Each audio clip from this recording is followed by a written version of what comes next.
Hey there, this is Dan. You're watching the Salty Sea, and we've got a lot to cover now with the new Tome of Champions.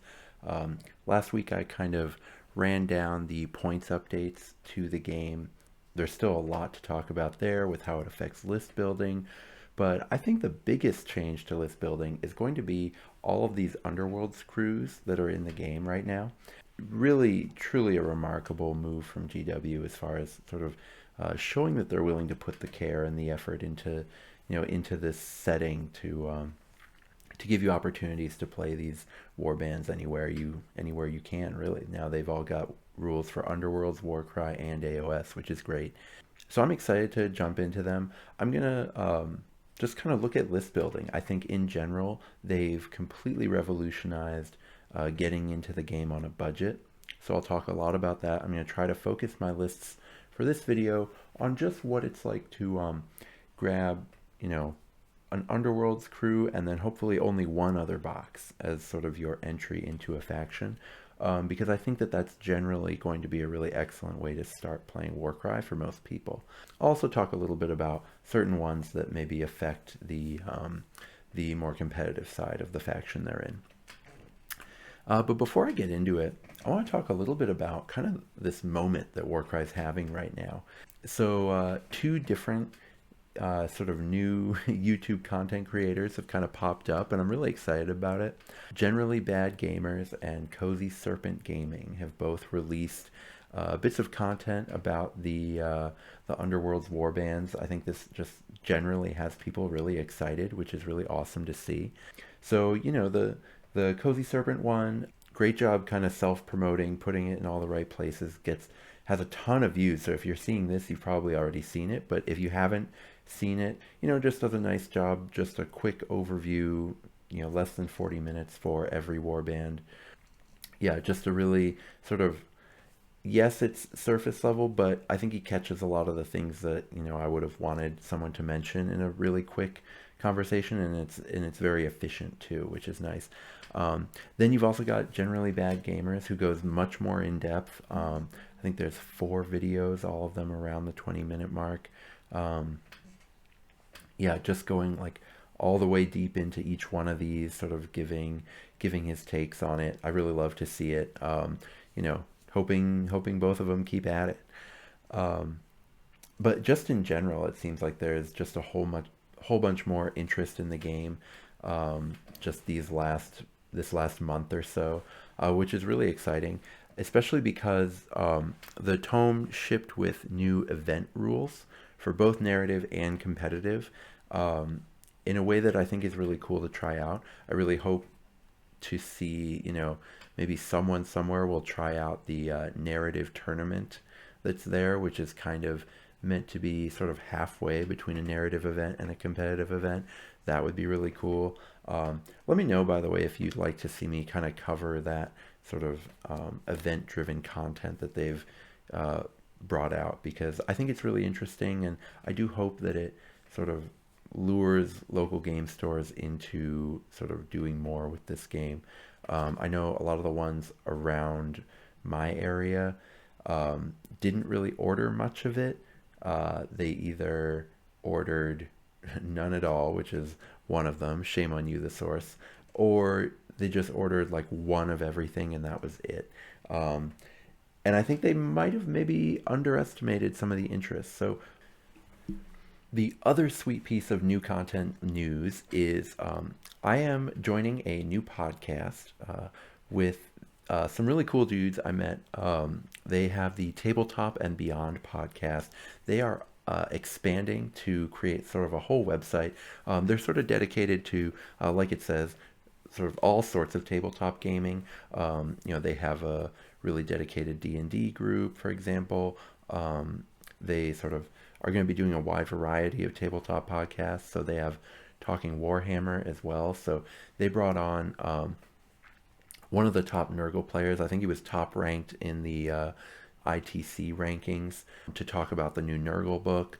So, they have sort of a lot of beginner friendly content in that episode that I listened to, but also you're getting it from one of the absolute top Nurgle players, and you get really solid strategy competitive level strategy as well. And I'm going to be joining them as a part of their sort of Warcry podcast that they're starting. As far as I know, there's only one other Warcry podcast in existence out there, so we are the second one, which is really exciting. I hope to bring the same kind of energy. It will be sometimes a little bit more new player friendly than this channel is, but you're still going to be getting me. You're still going to be getting a lot of sort of competitive focused takes as well. We're going to be doing that monthly, and I'm excited about it. I think there's plenty of content to talk about in a monthly podcast. I really like talking to them and hearing their perspective because it's, they're in a different part of the country. They have a totally different play group than me.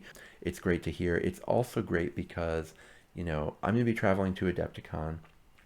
I won't be able to make it to Nova, which has already confirmed they're going to be doing at least 2 Warcry tournaments at Nova, which is pretty exciting.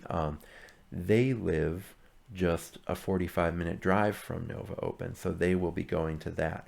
So I think we're just going to be placed really well to be sort of covering the game, talking about the game, and I think that's really exciting. So, you can look forward to once a month on their website. They are hoping also to sort of build out Warcry content as far as sort of Warcry resources on that website, maybe hosting resources. So if you've got ideas, they've got a contact page, and let them know, what you'd like to see. Super exciting stuff. So now let's get into the Underworlds stuff. The lower ranking Blood Warriors here, but cost the same points. So it's a bit of a missed opportunity there. It's possible that they just overpointed them because of how powerful this ability is. And this is certainly a playable warband. I first wrote avoid unless you're comboing with Garrek's Reavers. I don't feel that strongly anymore. I think these are definitely very playable, but I don't think they move the needle competitively or budget-wise. Just because I just rather use Garrek's Reavers. I've actually played the list with Garrek's Reavers plus 6 Blood Reavers. I really like it. It's Blood Reavers are great in terms of moving around the board. So as far as a melee sort of thing goes, it works really well. You don't have a true hammer, but Saek and Garrek really do their best impression of one. This warband, Saek and Karsus, they're not quite competitive, but they do a really good job of showing what it's possible to do for mid-range fighters. I complain a lot in my videos that mid-range fighters are just generally too weak. Anything from 100 to 170 points is generally too weak in Warcry. But Saek and Karsus kind of show the utility that you can give a fighter that size, and are just really great to see. By the way, instead of Blood Reavers, if you don't want to pair the Blood Reaver warband with more Blood Reavers, you could absolutely pair them with Skull Crushers, because Garrek's Reavers already bring the numbers advantage, right, with 5 of them. So having 2 Skull Crushers, 7 is a little too low, but still very doable. And it's something where you can do 1 Skull Crusher and Blood Reavers if you've got a bigger Khorne, collection already. As far as this list goes, since I've played it a few times, my sort of improvement to it would be to flip Garrek and Arnulf, which is one of the 2 Blood Reavers, but with more wounds, for an Exalted Deathbringer and a regular Blood Reaver. Arnulf and Targer, I think, they don't really bring that much utility over the basic Blood Reaver. It's worth it if you have extra points in your list, but otherwise no. So I would just downgrade 1 to fit in an Exalted Deathbringer. That model with the really excellent points drops that it got in the Tome of Champions is now just, as far as just foot heroes go, is a really great option for Khorne. Another one to look at, so Maegor's Fiends, the best way I'd run them is with 6 Blood Reavers, but I've already talked about that with Garrek's Reavers. Let's try something else, right? Unfortunately, Garrek's Reavers minus Garrek is 425, so combining them can be a little bit messy there. But if you subtract Saek and Targer, or Arnulf, those 2 are obviously interchangeable, that will actually fit as a solid warband. I think that that's a really great way to sort of put some Khorne folks out there if you're curious about whether you like painting the faction or not. I think that can be a really good way to play them, experiment with them, because it's pretty cheap. Both of these are some of the earlier warbands you can get, so you can still get them for 25, whereas some of the more recent ones are 35, 40, much tougher to get for cheap. So now let's go into some other Chaos Gods, starting with Nurgle and Tzeentch. All right, so Eyes of the Nine, I was pretty harsh on them last year, partly because Narvia and Tarash were just worse Arcanites. The Horrors aren't very good. The Sorcerer, just kind of worse than equivalent Tzeentch Sorcerers. Now, one thing that has changed is Arcanites were nerfed in the Tome of Champions, along with everything that is ranged.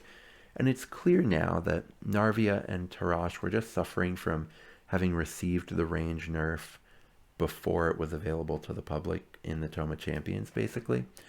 So they're actually better than their equivalent Arcanites now, in my opinion, as far as having a little bit more wounds, still having very similar profiles.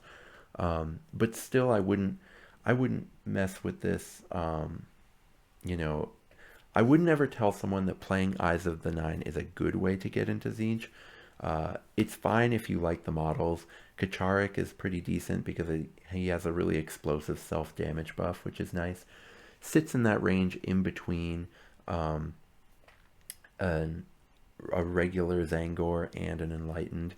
That was one of the things I talked about last year. It's still true.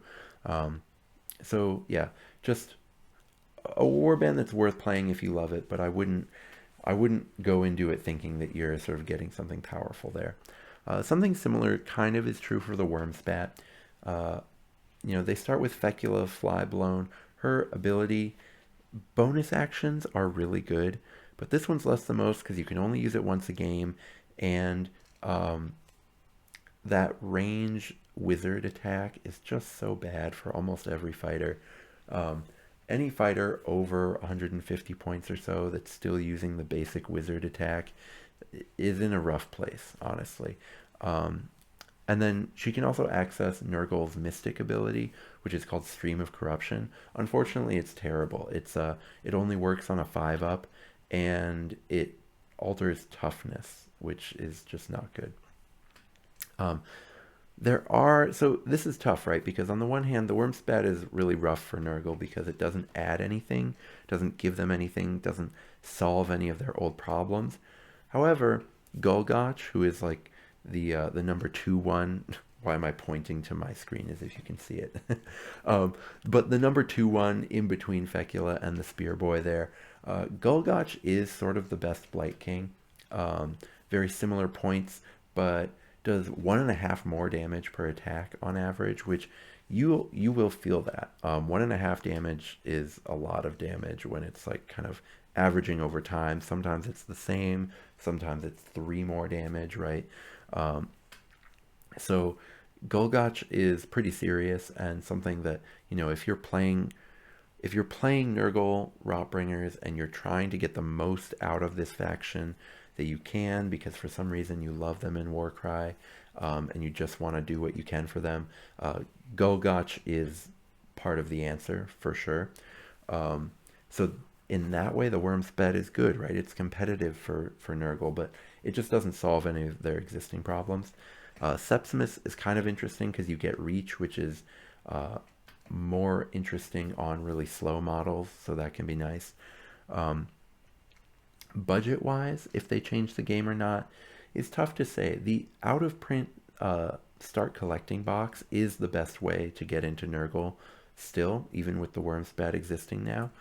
But that can be hard to find, and actually right now it's not that hard to find, but it is getting harder over time because it's been replaced.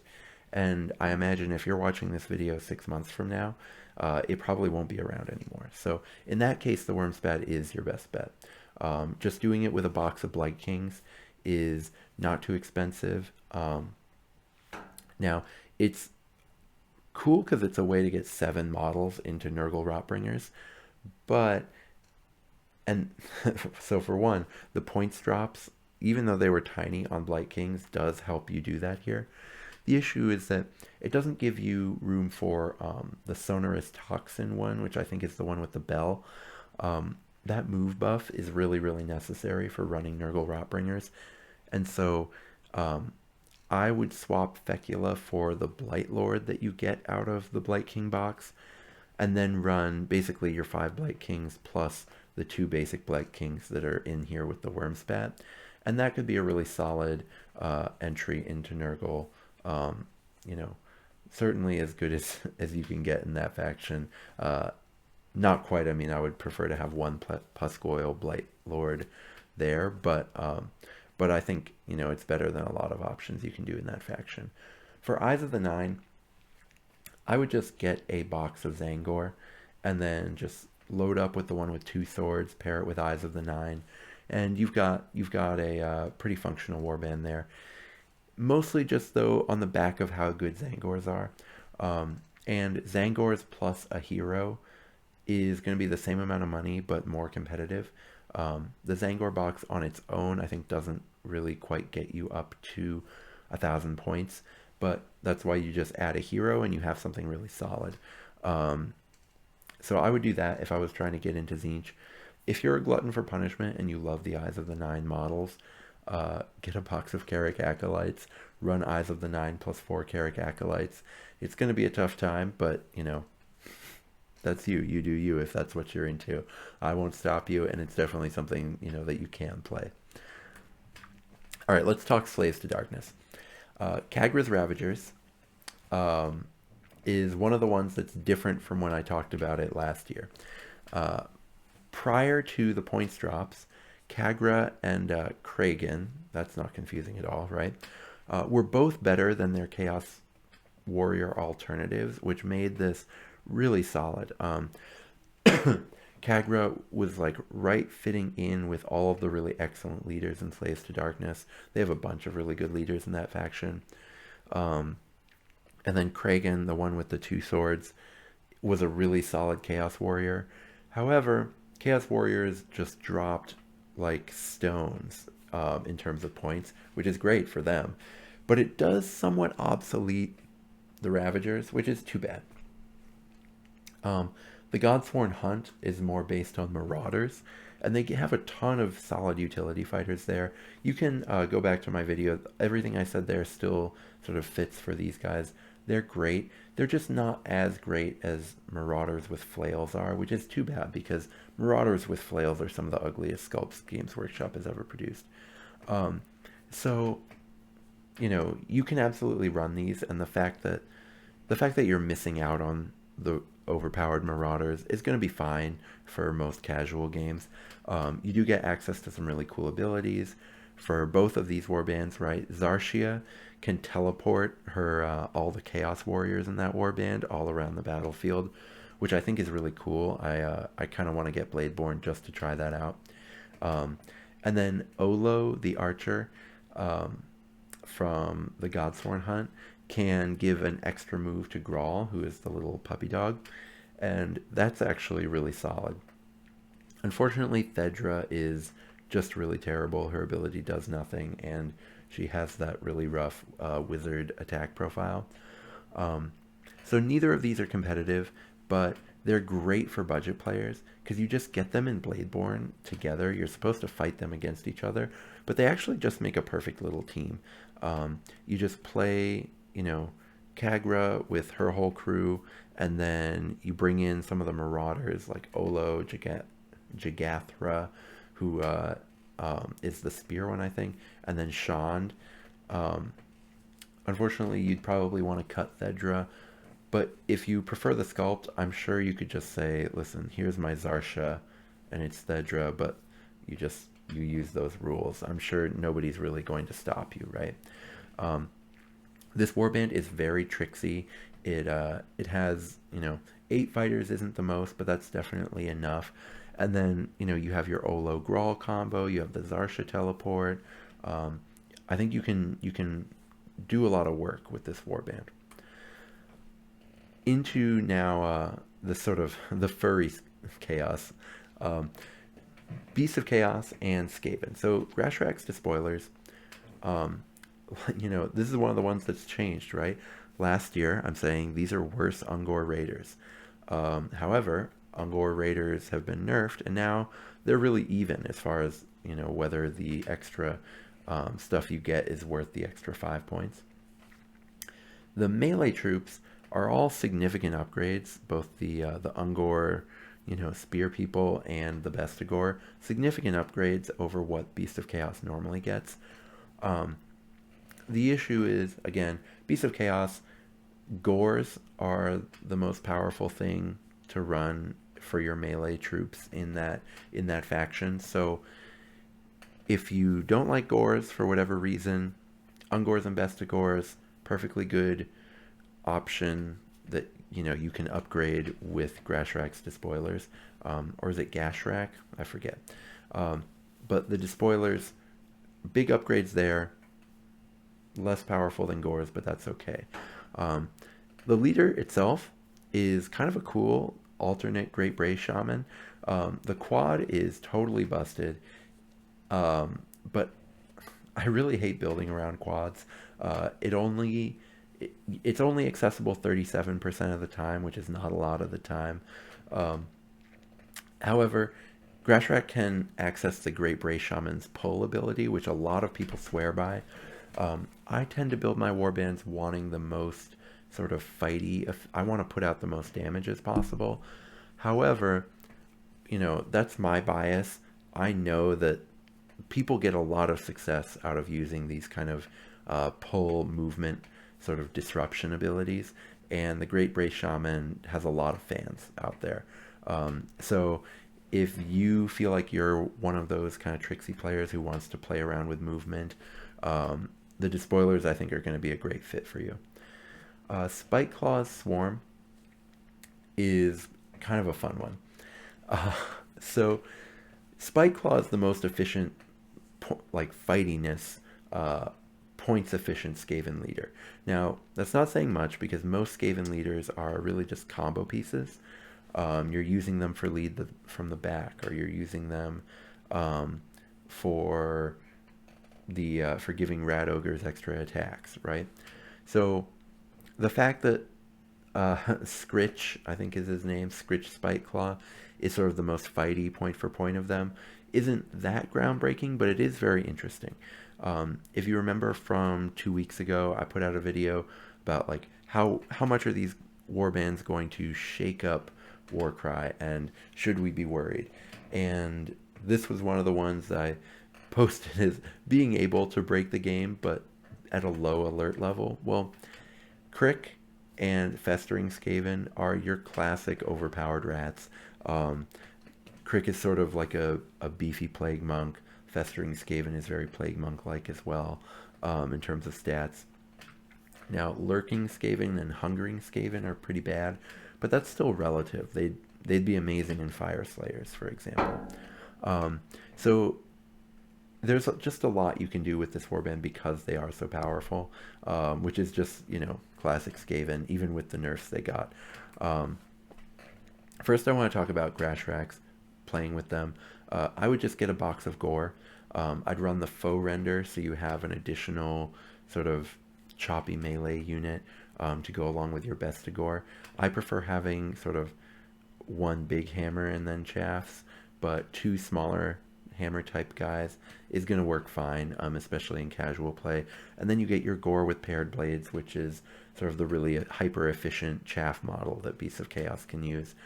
I wanted to suggest pairing this with two Dragon Ogres, because I think Ogres, I haven't given them enough love on the channel. They're really good.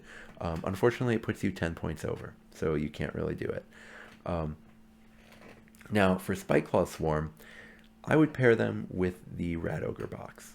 That gets you a couple Pack Masters to give your Rat Ogre extra attacks. Gives you 4 Giant Rats. I think the box gives you 5, but here we can only fit 4. This is a ridiculously powerful list. Spikeclaw Swarm is really quality. The Resurrect ability that they have is pretty interesting. This is a very tricksy list because you're both using the res and you're giving your rat ogres extra attacks, right? Really powerful abilities, lots of models, right? You've got what is this, 9, 11, 12 models to play with. So yeah, just a lot here. I think you can go harder though, even basing on Spiteclaw Swarm. Like, let's take a look at this list, right? You keep Scritch, you keep Kirk, and you play Festering Skaven. Now, I don't know if only having Festering Skaven to resurrect is enough to justify the Warband, but all three of these fighters are so powerful on their own that it doesn't matter if all of a sudden this really powerful ability that you're supposed to be building the Warband around is only a narrow case, because all of them just do so much on their own. Then I would keep the Rat Ogre stuff, right? 1 Rat Ogre, 2 Pack Masters, 4 Giant Rats. But I'd be replacing the sort of weaker parts of Spiteclaw Swarm with a Plague Monk and a Warp Fire Thrower. The Warp Fire Thrower just being well, there's a few okay ranged units in Skaven, but I think the Warp Fire Thrower is the best by a lot. And then Plague Monks are Plague Monks. They took that 5-point nerf. I think that was the appropriate nerf. They are still competitive, but not overwhelming anymore. But having 1 in this warband, I think, really helps. This is 12 rats. All of them would be the strongest fighter in 90% of factions. Maybe that's not true of Pack Masters, but the rest of them, that's all true. Is this the strongest Skaven build? No, I don't think so.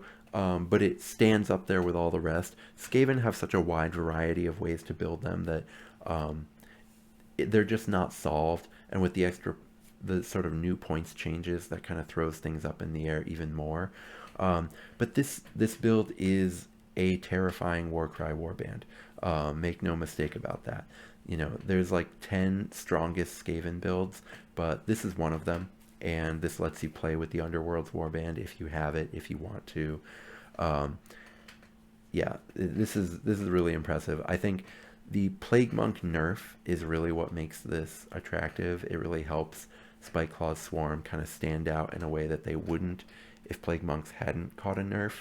Because they fill a lot of the same roles, and they wouldn't have been able to keep up with Plague Monks as they were, but now they can. So this is some pretty terrifying stuff, and definitely something that you can try running if you already have Skaven, right? Tracking down all of this, like, are you really going to buy the Plague Monk box for just 1 Plague Monk? Probably not, right? But if you already have this stuff, I would try this out. I think this warband is going to be really terrifying. So let's go on to some less terrifying factions, right? The Dread Pageant and Canaan's Reapers. The Dread Pageant is great for Slaanesh. I talked about it a lot last year when they came out, so I don't want to harp on it too much, but the leaders are all stars in their roles. The abilities, really blah. Vasilak is kind of just okay. Very, very playable. Absolutely sort of decent and usable if you want him to lead your warband. But Slaanesh, actually, the one thing they do have on the mortal side is really solid leaders. So they have better options than Vasilak, but you can still use them. Competitively and budget-wise, they're still hugely key for the faction, just because Glissette and Slake Slash are so important. And now that they've had that nerf to Blissbarb Archers, Hadzu's value goes up in a big way.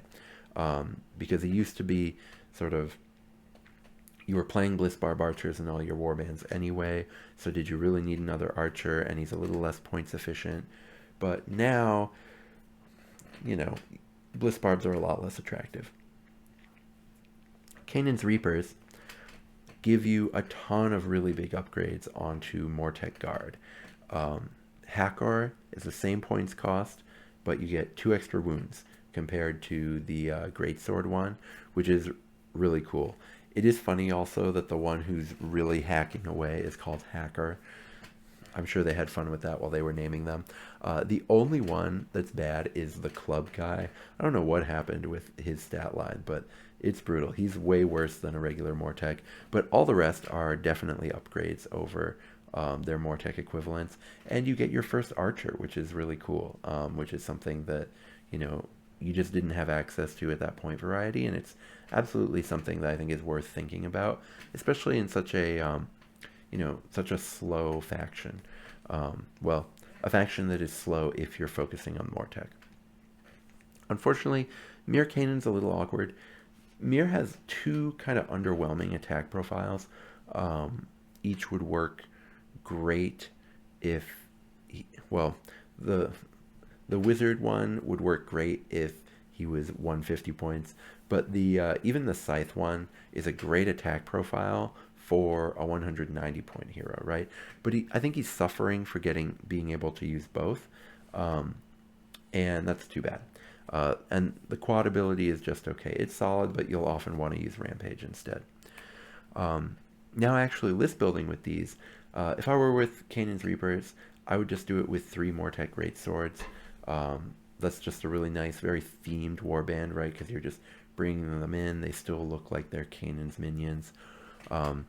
It is unfortunately $95 to do that, because Mortek are pretty expensive, but that's for a bajillion of them, because they come 22 a box. So you might be able to do a little bit better on eBay. So that $95 might not be really true. You also get a lot more list building options with this if you cut Mir Kanan and Karu.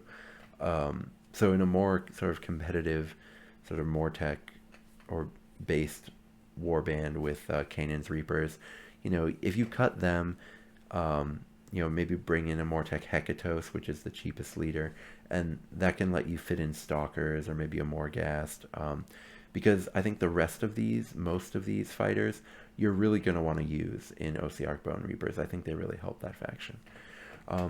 Now the Dread Pageant, before I was obsessed with trying to fit them with Blissbarb Archers and trying to sort of fit the exact highest number of fighters you could into a warband. Unfortunately, the Blissbarb Archer nerf makes all of that impossible, so I would just pair them with some Symbaresh, 2 of the ones with 2 blades and 1 with the whip. Unfortunately for that, that's still $95. Some little birds have told me that Slaanesh Sybarites have not sold well, and I wish that I could be a little bird telling GW that the reason they haven't sold well isn't just the points, it's the points and the ridiculously overpriced boxes. Symbaresh, you get 5 of them for $60, and that's for the same price. You could get 10 Stormcasts that are about the same size and do way more in game. So it's just really rough on Slaanesh players. Luckily, they've been putting them in a lot of value boxes, and if I were to suggest how to get into Slaanesh for Warcry, I would suggest the value box. I would suggest the Warcry box with, I know I've been pooping on Blissbarb Archers a little bit, but I would say that those are better, that value box is better as an option just because of how much cheaper it is and how much more plastic you get for what you're paying. That said, you know, from a competitive standpoint, Dread Pageant I think are actually pretty indispensable to Slaanesh, because Glisset is such a monster, Slake Slash is such a monster, Hadzu now is by far your best ranged option, so they're very useful. Now we're fully into the Death Grand Alliance, right? And I'm going to start with the Grimwatch. So part of what makes the Grimwatch interesting is, you know, just being based on ghouls, which are the chaff unit of a pretty solid faction. One of the things I haven't mentioned very much is that the base model that these sort of warbands are going off of is really doing a lot to dictate how effective they are in game. So, you know, the Grimwatch can do some stuff, really. Duke Crackmarrow can give bonus attacks to all his Grimwatch friends. This has kind of the classic issue of anytime you're using dice to pump up a single cheat model, you're generally getting less out of your dice by doing that, but in a pinch, it's still really solid. And just generally, these fighters are sort of, they give a really nice side of fries to ghouls. You know, most of them are less efficient, but they do things, right? So the Royal Butcher especially is just a really big damage upgrade, and I think it's something where if you have points in your list, you would absolutely add the Royal Butcher even to a competitive list. The main thing to write home about, though, with the Grimwatch is the one new thing that they actually add, which is Duke's Harriers. I've heard some folks compare Duke's Harriers to Aether Wings, which is unkind to Aether Wings because I think the Harriers are better. Now they are more expensive, right? Significantly, though that is of course much less of a big deal since Aether Wings got their massive points increase from 45 to 65 points. And so the Harriers, they fly around, they're so fast, and they do legitimate damage, which is kind of surprising. And so competitively, I would say, yes, absolutely, you should be thinking about them in your warband. The old competitive list that I would run was a Infernal Courtier, a Crypt Flare, and then all ghouls. Now, that list used to have some sort of free space in it, but because of nerfs to the flyers, is now exactly 1,000 points. So if I were going to want to work in Duke's Harriers, I would have to change it up a little, but I would maybe think about doing, say, still keeping the Crypt Infernal Courtier, but then downgrading the Flare to a Crypt Horror so that I could upgrade the Harriers out of a Ghoul and just see how that works, right? Having the flying separate from the beatdown, see if that gives some utility. The Flesh Eater Court's list is so set that it's hard to crack into it, but Duke's Harriers are so good that I think anyone who plays Flesh Eater Courts and can sort of reasonably price wise get their hands on the Grimwatch, I think it would behoove you to test them out. Thorns of the Briar Queen, it's rough, man. They just have awful stats everywhere on all of the fighters. Now, Nighthaunt got buffs elsewhere that makes this sort of less painful. If these had come out, say, a year ago, I think we wouldn't poo-poo them so much. But with the buffs elsewhere, these just look really outdated for that faction. A faction that's still struggling, by the way, even with the points buffs. It's made them a lot better for casual play, but it really hasn't done much for building a competitive warband because Chain Rasps didn't get a buff. The Briar Queen, though, is maybe worth playing around with because that ability is amazing.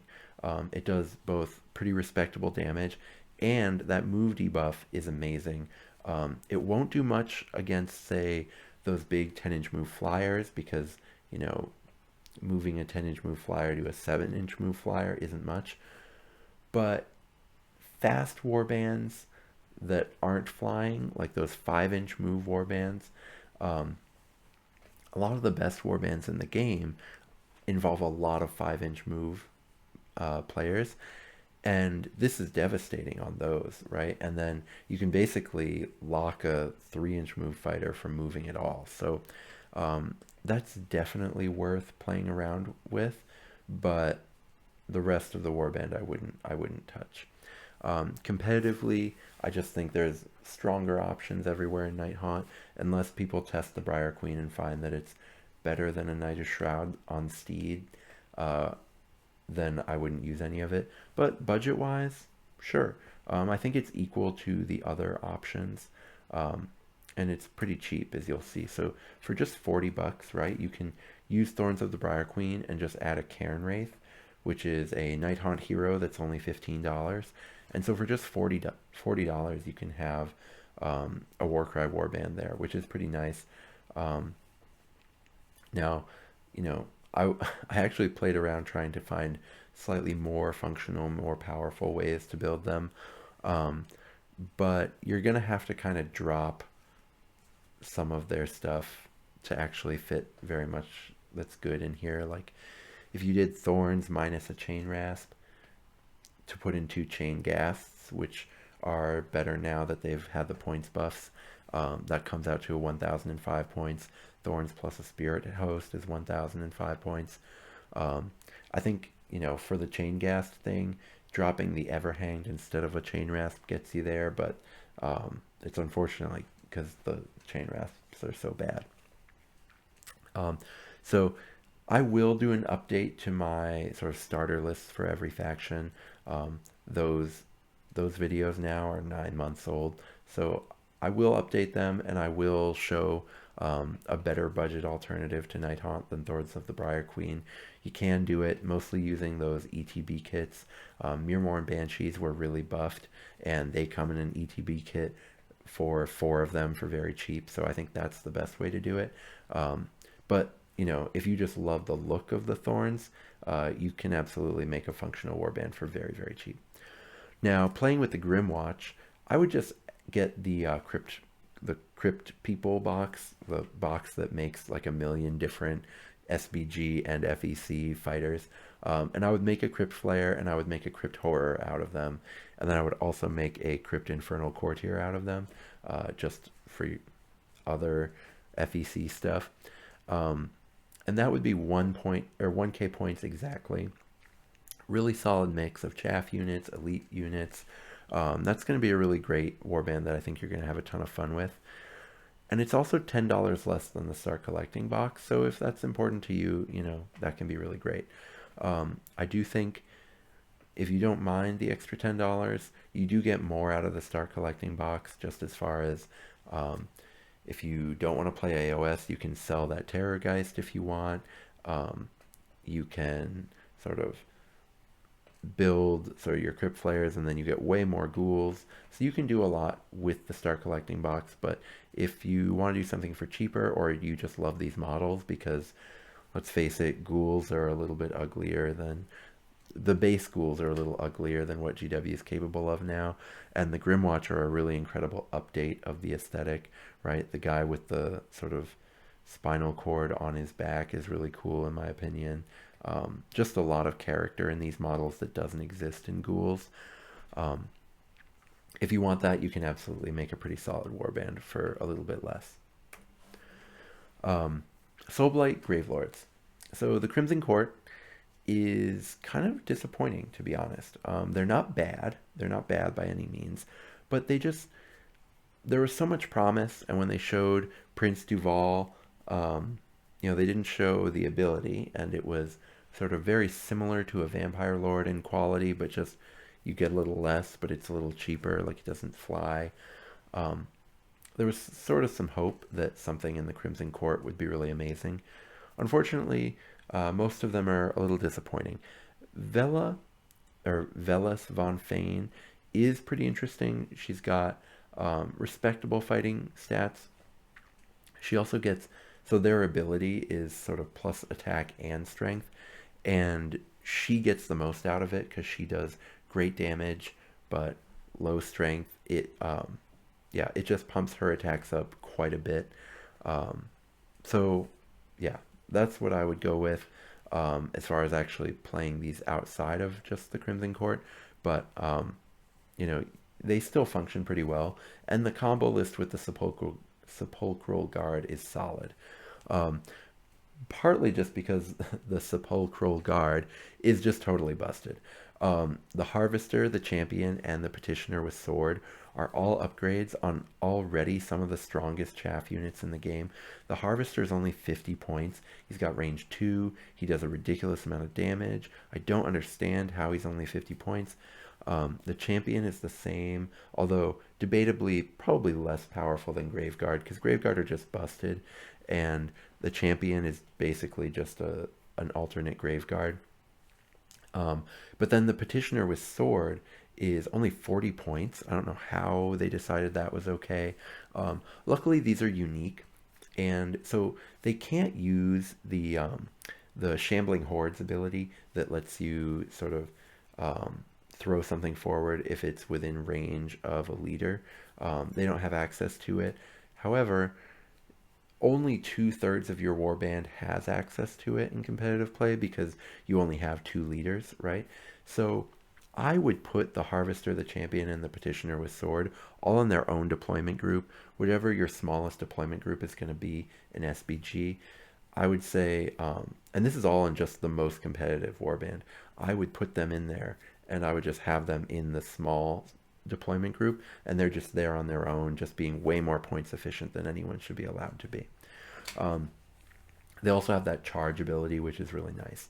The bigger ones, sort of the leader and the one that has a name that isn't the leader, those are a lot worse. But that's okay, because if you're getting the Sepulchral Guard, I think you're going to be blown away by how good the little ones are. I think I mentioned the Fleshhound ability. Again, for move 3, it's kind of silly, right? Because you can't actually get 6 inches, but it's really needed to help them move around, and I think you'll be really happy with it. If we're actually going to play them, I think the combo list is really solid for only $65. Now, that's because the Crimson Court, they're not available yet without the cards. Eventually, they will drop down from 40 to hopefully 25, but maybe only 35. But the Sepulchral Guard, because they're one of the first ones, are really easy to find for very, very cheap. So this is a really solid, very functional list for not very much monies. And you have sort of movement, like fast movement, with the winged Crimson Court guy. I think it's like, his name starts with an E. And then you also have, these slowpokes who just blender damage out. So I think that's a great way to play some Soulblight Gravelords if you want to. If you don't love the skeletons, but you love the Crimson Court, I think playing them with 8 zombies, I think is a great list. Now, zombies cost a lot, but you get 1,000,000 zombies. So only running 8 of them might feel like a bit of a waste, but you could sell 2 of the sprues probably. So it'd be $90 to get into it, and that's a warband with 12 models in it. So you're gonna have some solid stuff going on no matter what. You could also kind of go the other way using the Sepulchral Guard and adding elites in there. You could get 3 Vargheists in there, for example. I think to do that you need to take out the Prince or 2 of the Shield Petitioners, but it's still a really solid, powerful warband because Vargheists are solid, and that would only be $80. So there's a lot to like there as far as sort of what you can do with SBG. All right, so that's my first stop on going kind of list building with all these Underworlds crews. I'm going to be back next week with all the Order and Destruction Underworlds crews, and I'm really excited. I think, if you heard me mention, for example, in the Skaven section that 2 weeks ago, I talked about how there were 3 potentials that could break the game. So one of them was in this video. The other 2 will be in the other video. We'll see how those did, if they managed to succeed. But I think that there's a lot of list building potential here. For this video, I focused on sort of budget lists while alluding to what it does for competitive play. I think it's a little too early to sort of really promise, like over-promising would be a bad idea. But I think absolutely some of them, Duke's Harriers, the Skeletons, the Skaven stuff, I think a lot of it is going to affect how you build sort of the strongest version of a faction. And for example, Dread Pageant certainly has for Slaanesh. But no matter what, as you saw, more than half of these were the backbone of the cheapest way to get into a faction, and most of them make really functional lists. So this is just such incredible good news for Warcry in general, and I'm just so excited to have these into the game and to sort of point people towards these. I also think it's worth pointing out that these are potentially, so if you like to compete for painting prizes, these are absolutely worthwhile to try out.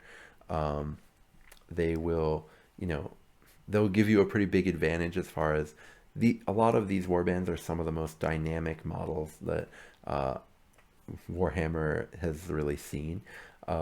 And so, you know, if you have a bunch of these in your warband, it's going to give it a lot more character than it might have otherwise.